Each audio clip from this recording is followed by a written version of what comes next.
Mike, we've been at this for a long time. Do you realize 30 years ago this month is when we met?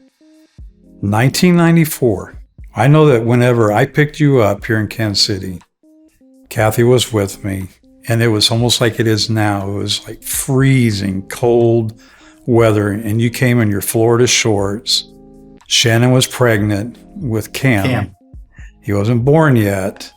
He's 29, right? He'll be 30 this year. So 30 years. That's how I remember it. Yeah, our relationship started. And, I think about that because I had no idea how important that connection would be. When you and I started interacting, I immediately realized that I needed to grow, but I couldn't do it by myself.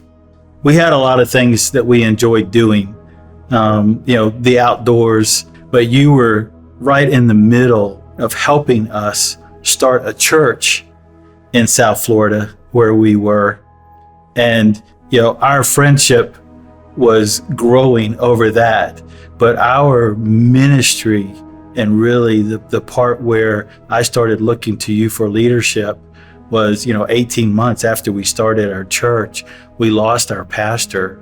Yeah. And we didn't have there was no backup plan. And I remember calling you and I'm like, hey, do you know that our pastor's leaving? I'm like, what am I supposed to do? And, I remember on the phone, I almost fell out of my chair when you said, well, you're the next man up. Yeah. And, within a week, every Sunday morning, it was my responsibility to lead that church.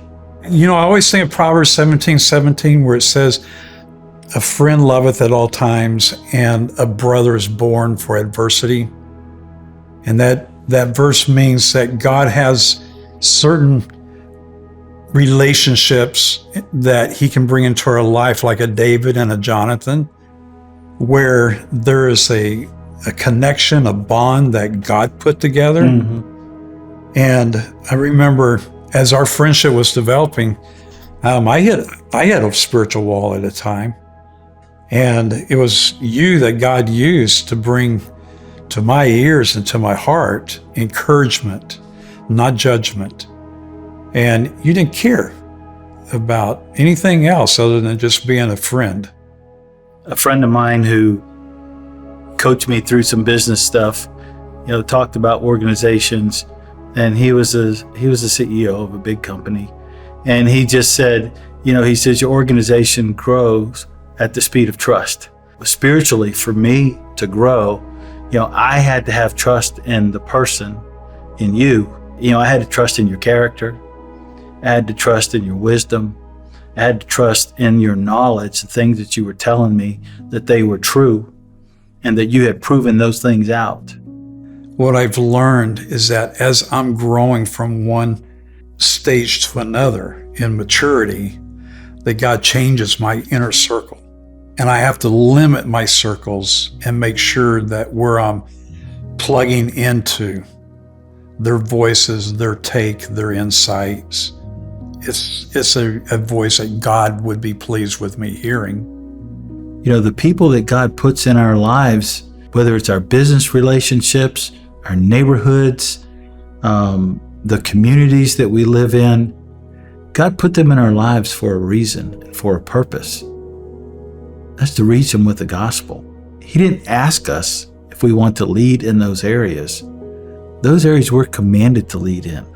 I'm so excited that we're doing this series on David as the king and his relationship with God and with other men. And again, just want to thank you for the powerful impact you've had on my life, being a faithful friend who loves God, loves his word, loves his kingdom, loves his people. Thank you, Mike. And thank you for the impact you've had on me and my family.